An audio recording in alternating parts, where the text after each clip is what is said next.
o Brasil ele tem uma barreira sanitária muito firme, muito eficiente, né, que impede a entrada da gripe aviária aqui no país?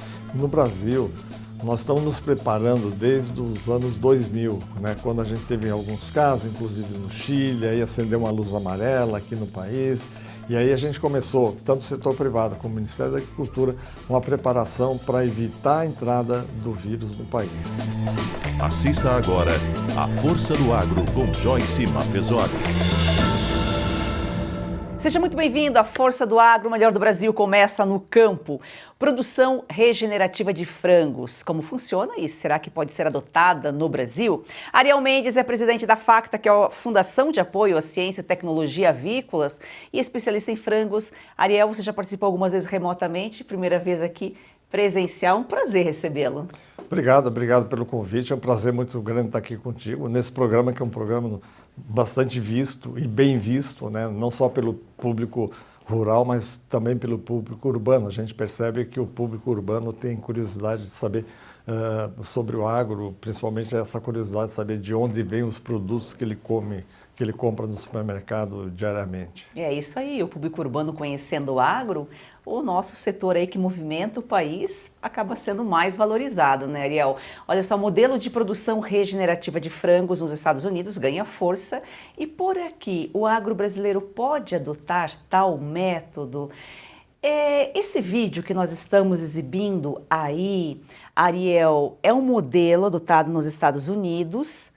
Não existe no Brasil, mas fala um pouquinho o que é, quais as vantagens desse sistema? Na realidade, esse sistema, eles mudaram um pouco o nome, ele chamava criação a pasto, né? E é um sistema já bastante adotado há bastante tempo nos Estados Unidos, né?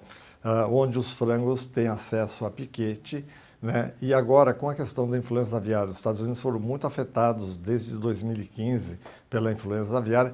Eles adotaram aquele sistema com uma cobertura para evitar que as aves, né, tenham contato com as aves silvestres, né? Via elas descendo, fazem ninho no pasto, fezes, esse tipo de coisa, né? Então, como eles estão sofrendo com a questão da influenza aviária, eles fizeram uma adaptação. E o nome, por que generativo, né? Por que criação a pasto regenerativo? Porque é uma coisa mais moderna, digamos assim, que é uma coisa que está muito em moda, você trabalhar com essa questão de regenerativa, economia circular, ou você utilizar, no caso aqui específico, né, utiliza as fezes dos frangos, né, para adubar o pasto, para regenerar o pasto. Isso é um conceito já bastante difundido, inclusive aqui no Brasil. A gente tem, por exemplo, a questão ILPF, que é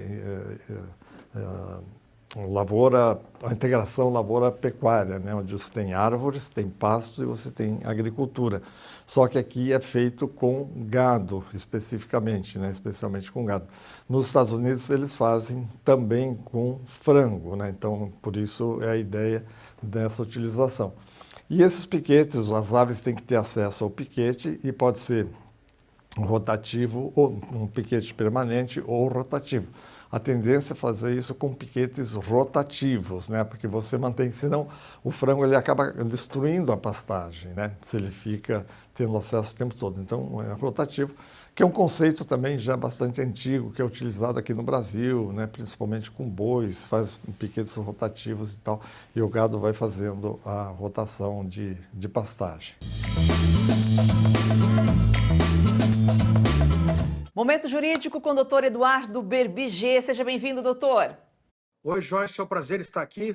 Ainda sobre as fraudes do INSS, entidade presidida por irmão de deputado petista, foi a que mais recebeu dinheiro.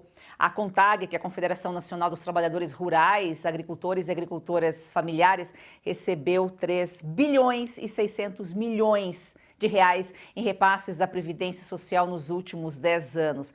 O setor que representa produtores, os trabalhadores rurais, extrair, né, doutor, entre as 11 investigadas na operação sem desconto. Nada de novo, né? Sempre os amigos do rei. 3,6 bilhões, né, numa fraude que até agora foi identificado um rombo de 6,3 bilhões, né? Mas já se fala em até 15 vezes mais, né? E isso cresceu exponencialmente nos governos do PT, né? No último governo do PT, principalmente.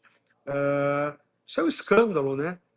Nos últimos dias, o governo falou em devolver, né, 293 milhões, mas isso de dinheiro que foi descontado depois de abril, quando já tinham sido identificadas as fraudes, né? Uma vergonha, isso deveria ser paralisado imediatamente, e agora o governo está falando em devolver os 6,3 bilhões. Detalhe, está criando obrigações para os nossos aposentados. Os aposentados vão ter que entrar num sistema que o governo ainda vai criar, fazer um cadastro complexo para que façam jus à devolução do dinheiro. Quer dizer, muitos, pela idade, têm dificuldade de trabalhar com informática, muitos no interior, ainda mais estamos falando aí da CONTAG, aposentados rurais, né? A CONTAG são, na verdade, familiares, enfim, não têm acesso ao computador, quer dizer, é o governo criando dificuldades. Por quê? Porque nós sabemos que mais da metade desse dinheiro não vai voltar, muito mais, né? Porque os aposentados não têm acesso a sistemas, não conhecem computador, são idosos, né? Nem são da época da informática. Então, é o governo criando dificuldades para devolver esse dinheiro, enquanto que o INSS, né, que criou esse problema, deveria facilitar a devolução. Então, é mais uma falha, né, uma excrescência aí desse nosso governo. Aristides Veras dos Santos, que preside a CONTAG, é irmão do deputado federal Carlos Veras, do PT de Pernambuco. Como é praxe dos petistas, né, doutor? Claro, a entidade nega qualquer irregularidade. E, na verdade, nós vemos hoje o Haddad falando, né, que isso acontece, que o PT investigou. Na verdade, a investigação começou muito forte no governo Bolsonaro, né? O governo Bolsonaro tentou, né, acabar com esses descontos, reduzir, né? Não conseguiu. Teve uma queda muito grande nesses desmandos do governo Bolsonaro e subiu exponencialmente do governo Lula. Nós vimos um gráfico ali que foi divulgado 2023, 24 e agora 25 diminuiu, né? Agora depois de identificado o rombo, mas até abril, crescimento absurdo, né? Então é como nós costumamos ver aí nos governos da administração Lula, né? Um descontrole total das contas públicas, né? E essas costumeiras lesões, né? Os cofres públicos, né? Os sindicatos, né? Essas entidades, associações, né? Muito próximas ao poder, né? E sempre com esses amigos, né? Amigos do rei, amigos do poder se beneficiando, né? Isso é um clássico, né? Das administrações petistas, né? As entidades, sindicatos que deveriam trabalhar em prol do trabalhador são as que lesam o trabalhador. E por falar em lesar, doutor, o IS, que é um imposto seletivo sobre óleos brutos de petróleo e gás natural, preocupa especialistas aí do setor, né? Porque a reforma tributária pode elevar ainda mais os preços dos combustíveis ao consumidor final, né? A reforma tributária que está gerando tanta polêmica, né? Nós já dissemos aqui, principalmente para o agro vai ter uma elevação de carga tributária. Já disse, pode me cobrar aqui, se isso não acontecer. E o imposto seletivo é o tributo que vai incidir sobre bens, né, e produtos nocivos ao meio ambiente ou ao consumo humano. E os óleos, né, esses óleos de gás natural estão, né, elencados do rol de incidência do imposto seletivo. Se isso acontecer, vai gerar um aumento no combustível, né?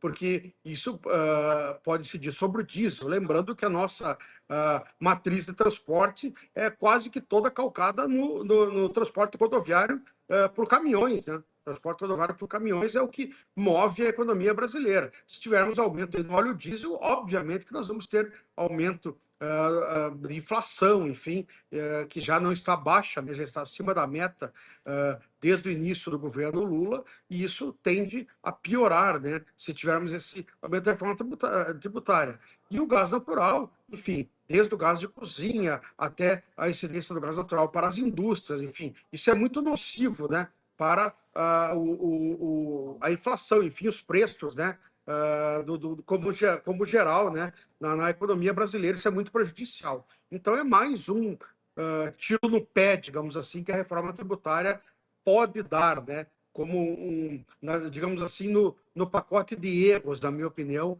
que estão sendo cometidos aí nessa regulamentação e gestação da reforma tributária. Como falou o doutor aqui, vai influenciar na inflação, não é só o combustível acaba influenciando nos alimentos e tudo mais. O PT, quando não rouba diretamente, como é o caso aí do INSS, rouba indiretamente por meio aí dos tributos. Doutor, o que parece ser, pelo menos, uma trégua aí à guerra comercial entre Estados Unidos e China, os dois países anunciaram a suspensão das tarifas, pelo menos por 90 dias.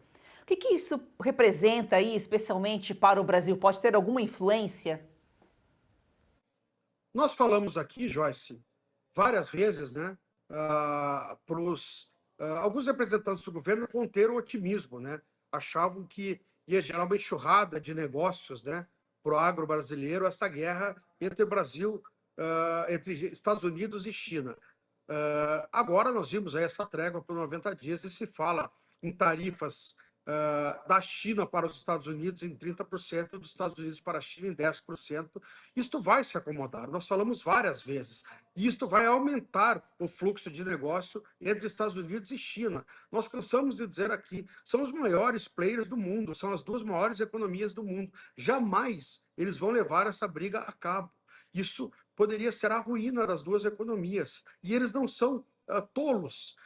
Engana-se quem pensa. Nós vimos a imprensa festiva, a esquerda festiva, agindo como se o presidente americano fosse um tolo. Ninguém imagina que os Estados Unidos vai colocar um tolo na presidência. O empresário bilionário acha que ele não sabe o que está fazendo. Obviamente que isso foi uma cortina de fumaça para gerar uma negociação. E agora vai chegar onde ele quer. A China vai negociar com os Estados Unidos, vai melhorar as tarifas e vai aumentar o fluxo de comércio entre China e Estados Unidos. É o que o Donald Trump queria. E é o que a China também quer, melhorar. Então, eu acredito que isso pode ser até prejudicial para o agronegócio brasileiro, se aumentar o fluxo entre Estados Unidos e China. E é o que vai acabar acontecendo. E nós dissemos aqui várias vezes, olha, vamos analisar com calma, não vai ser essa farra toda que todo mundo está pensando. O Brasil, com exceção do agronegócio, não é nada no comércio mundial. Os Estados Unidos e China têm um PIB inúmeras vezes maior que o Brasil. Eles, entre eles, são muito mais importantes do que o Brasil no cenário econômico mundial. Vocês acham que o Brasil, que Estados Unidos e China vão brigar para privilegiar o Brasil numa relação dessas, uma relação econômica dessa? É muita ingenuidade pensar numa situação dessas. Mas a esquerda, o governo, a imprensa da esquerda, olha, agora vai chegar a vez do Brasil, isso não vai acontecer. Vocês acham que um presidente americano vai criar uma briga dessas para gerar um prejuízo desse para a economia americana?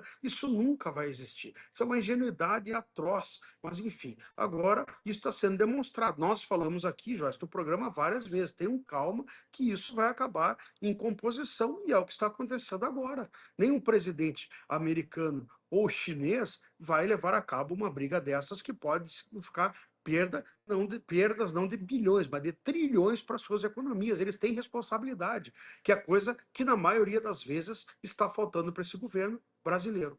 É uma briga de gigantes, né? Eles sabem o que estão fazendo, não vão se prejudicar.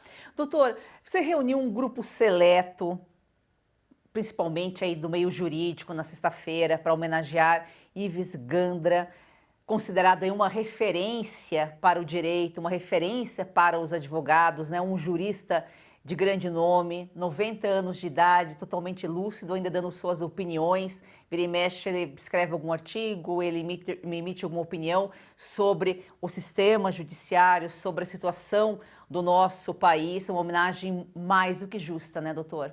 Exato. Inclusive, você estava lá, foi muito bom recebê-la. Você participou ativamente da homenagem.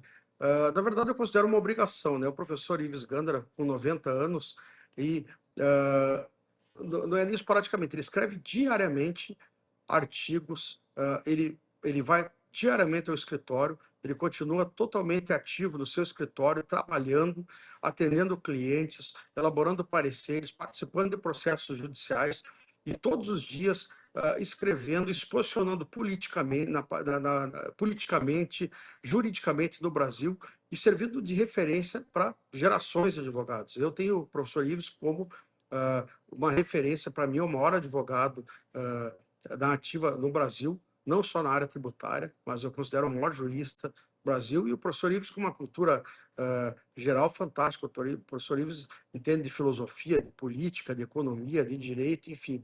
É brilhante, é um exemplo moral, é um exemplo de virtudes que eu considero que o Brasil deve agradecer por ter uma pessoa desse valor, com 90 anos de vida e 70 anos de atividade dedicados ao bem do país.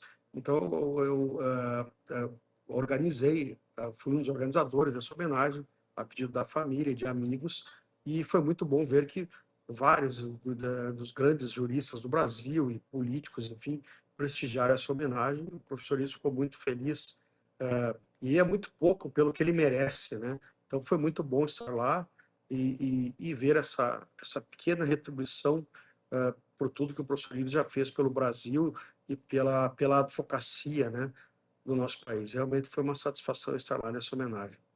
Professor Ives, é uma honra estar aqui comemorando seus 90 anos, com vários de seus amigos, e gostaria de lhe agradecer por ser uma referência para nós advogados, para nós cidadãos brasileiros. Muito obrigado, o senhor sabe da admiração que eu tenho pelo senhor. Eu agradeço pela sua amizade, pela sua generosidade de sempre comigo.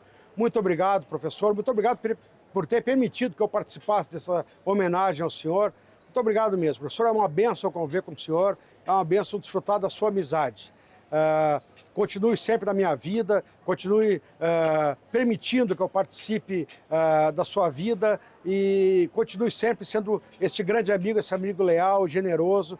Muito obrigado mesmo e parabéns pelos seus 90 anos e continue ainda produzindo muito pelo Brasil, sendo essa referência para todos nós advogados e cidadãos brasileiros. Muito obrigado. Uma referência para gerações, inclusive você, né? Foi uma influência do seu pai, seu avô também, que eram advogados, e você conheceu o Dr. Ives praticamente pelo pai, né? Isso, meu pai me deu um livro quando eu estava no primeiro semestre de faculdade, o Sistema Tributário na Constituição, né, em 1988, escrito pelo professor Ives. Ele me disse, ó, a minha referência como tributarista, né, é este advogado e também como ser humano, como cidadão, e desde então eu acompanho o professor Ives Gandra, e foi em toda a minha carreira, e realmente tenho esta referência, e hoje podendo desfrutar da amizade e das orientações do professor Ives, para mim é uma grande honra e uma bênção poder acompanhá-lo, realmente é uma satisfação. O doutor falou profissional e cidadão. De nada adianta ser um bom profissional se também não é um bom cidadão. Doutor, excelente semana. Até a próxima. Eu quero fazer um registro. Hoje eu estou em Cristalina, Goiás. Eu estou aqui na fazenda, até vou da fazenda Sangapuitã, do meu amigo Vilfrido Augusto Marques. Aqui ele tem uma fazenda internacional de agronegócio. Realmente é uma figura ímpar. O doutor Vilfrido tem aí 50 anos de atuação em Brasília, e a estrutura que ele tem na fazenda aqui para agronegócio é uma proposta interessante. Eu vim conhecer aqui uma estrutura de treinamento, de orientação para profissionais do agronegócio interessante. Eu vim aqui e realmente fiquei impressionado com a estrutura. Eu estou sendo muito bem recebido aqui. Gostaria de agradecer ao doutor Vilfrido pela experiência que está me proporcionando aqui na sua fazenda. Vamos falar mais a fazenda, trazer o fazendeiro para cá, ou ir até a fazenda. Vamos falar mais aqui em A Força do Agro. Tchau, tchau, doutor. Muito obrigado, uma ótima semana a todos.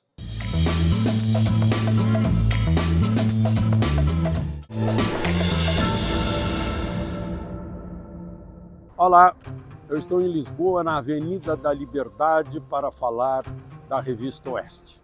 A Avenida da Liberdade é uma das mais belas da Europa, a começar pelo nome. E a Revista Oeste tem tudo a ver com liberdade. Também é uma avenida para a liberdade. Não recebe dinheiro de governo, não aceita, portanto é independente. Faz análises factuais do agro, da política, da economia, da tecnologia. É uma grande fonte de informação e de conhecimento. Por isso, eu estou convidando você a agora clicar aí embaixo e assinar a Revista Oeste.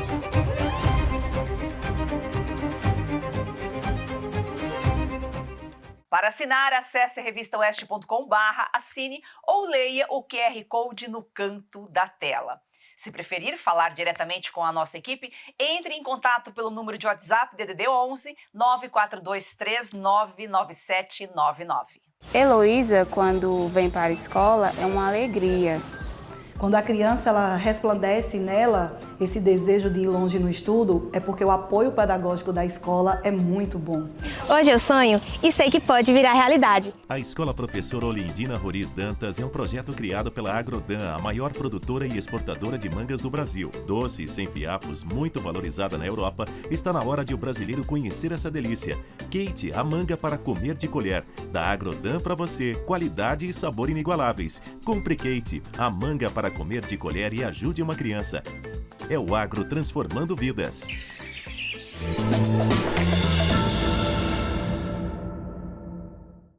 Você acha que seria viável adotar esse sistema aqui no Brasil também, como nós já temos aí a integração pecuária-lavoura, lavoura-pecuária, também com os frangos? É viável sim, né? O grande problema desse sistema, e aqui no Brasil a gente tem uma preocupação muito grande, é a questão da influenza aviária, é a questão sanitária, né?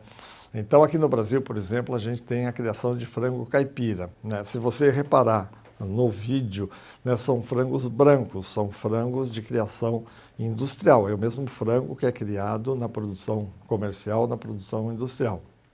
Nos Estados Unidos, eles usam muito o frango de crescimento lento. São linhagens, mesmas linhagens do frango normal. Com a preocupação do bem-estar animal, etc., eles passaram a ter algumas linhagens de crescimento lento. Então, aquilo ali são frangos normais, só de linhagens de crescimento lento.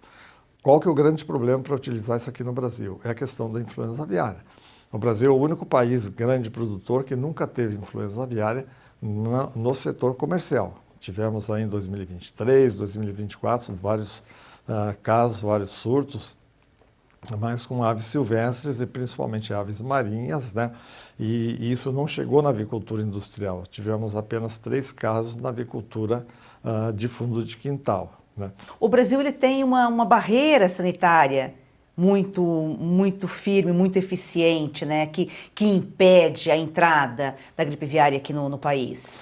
Exato, Joyce. Veja bem, no Brasil, nós estamos nos preparando desde os anos 2000, né, quando a gente teve alguns casos, inclusive no Chile, aí acendeu uma luz amarela aqui no país, e aí a gente começou, tanto o setor privado como o Ministério da Agricultura, uma preparação para evitar a entrada do vírus no país, ou se entrasse, para que a gente conseguisse eliminar os focos o mais rápido possível.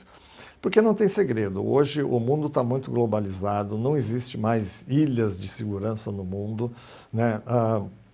Uma pessoa pode tomar um avião lá na China, por exemplo, hoje à noite e amanhã ou depois da manhã ele está aqui no Brasil. O importante é que ele não entre numa granja, né?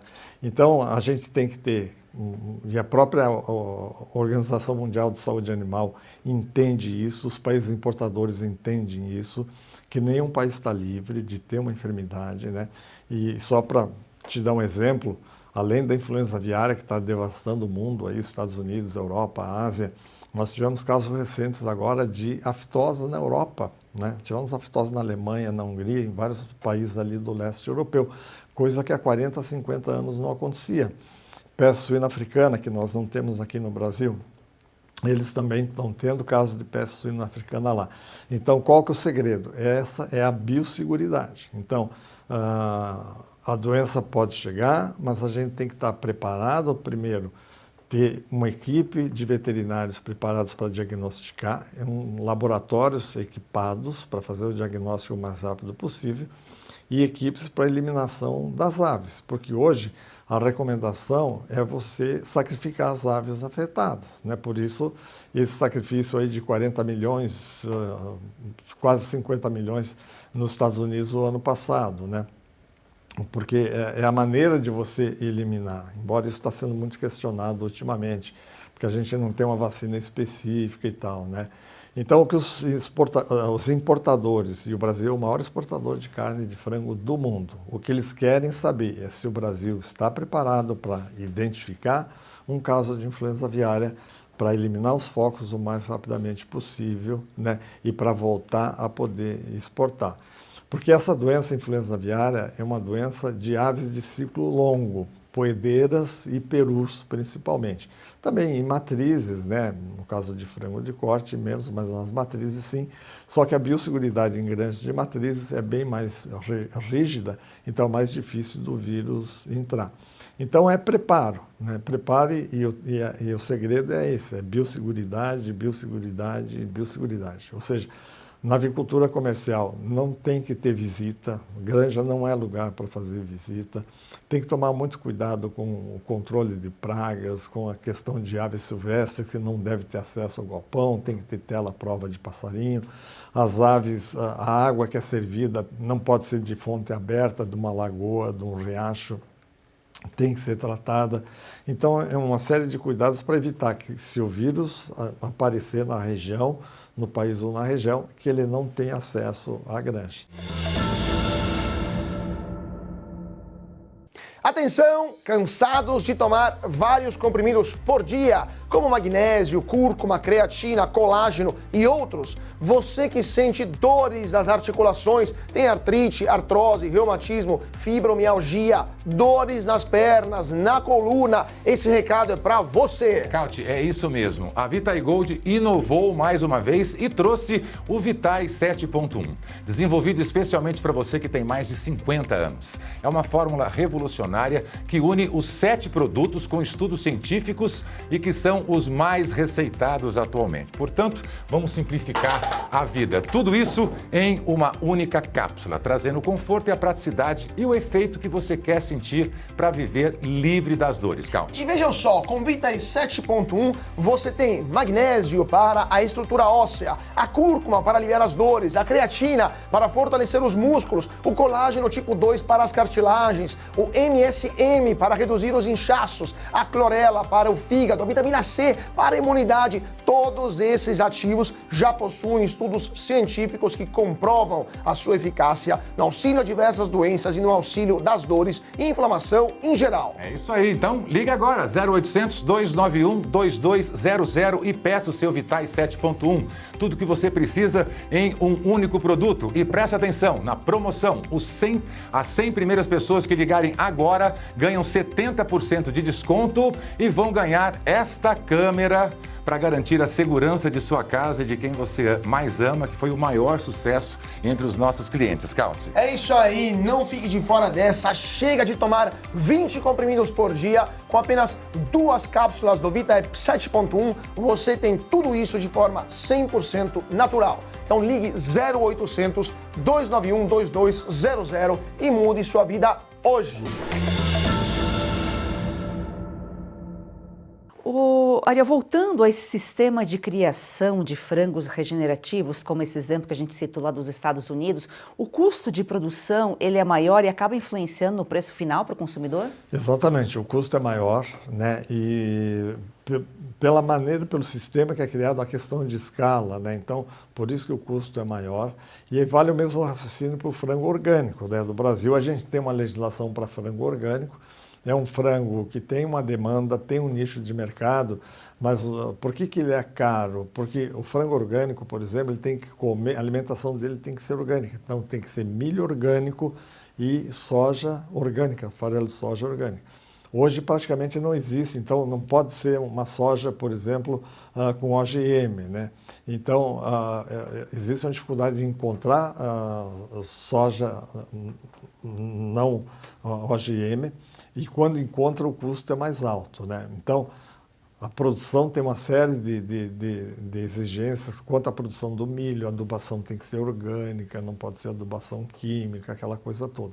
No caso do sistema que a gente está falando também, o custo é maior pela questão da alimentação, pelo manejo, pela escala, o número de aves são menores, né? Então, por isso que o custo é maior, né? Mas isso, Joyce, na realidade não é um impeditivo. É o que eu falo, no Brasil a gente tem público para todo tipo de produto, né? É apenas questão, se a pessoa ela entende que ela quer comer um produto diferenciado, um produto que foi produzido de uma maneira ética, levando em conta o bem-estar animal, ela vai pagar mais caro por esse produto, né? Tem a opção de pagar mais caro por um produto diferenciado e mesmo o produto comum tem todos esses cuidados, olha só, cuidado com a alimentação, com o bem-estar do animal, com a água que ele bebe, com o local que ele habita. E isso acontece com o frango, com o boi, com todos os animais, com os produtos. E tem gente que ainda fala mal do agro, que o agro mata. Mata de fome, porque se não comer, com certeza vai morrer, né, Ariel? Exatamente, o agro brasileiro realmente, se tem uma coisa que a gente sabe fazer e produzir e é eficiente, é produzir frango, mas produzir produtos do agro. E a gente produz com muita qualidade, com muita sustentabilidade. O Brasil hoje tem a melhor avicultura do mundo, a gente tem a melhor agricultura do mundo, né? E isso não surgiu por acaso, é fruto de muito trabalho, é fruto de muita pesquisa, né? Porque nós estamos num país tropical, onde nós tivemos que adaptar a tecnologia dos países frios, né, do norte, da Europa, dos Estados Unidos, aqui para o Brasil, e gerar tecnologia própria aqui no Brasil, né? Então é uma coisa assim que é fruto de muito trabalho, de muita ciência, de muita, né, pesquisa que foi feita em cima disso, né? A pesquisa aliada ao trabalho do Homem do Campo fazem aí do Brasil o país do agro. Ariel, foi um prazer recebê-lo aqui. Muito obrigada pelas suas informações, foi uma aula. Ok, obrigado pelo convite, Joyce. Estamos aí à disposição. Como eu te disse, é sempre um prazer estar aqui com você e com o teu programa. E gratidão a você que nos acompanha. Siga o nosso perfil. Vamos fazer do agro ser campeão brasileiro uma paixão nacional.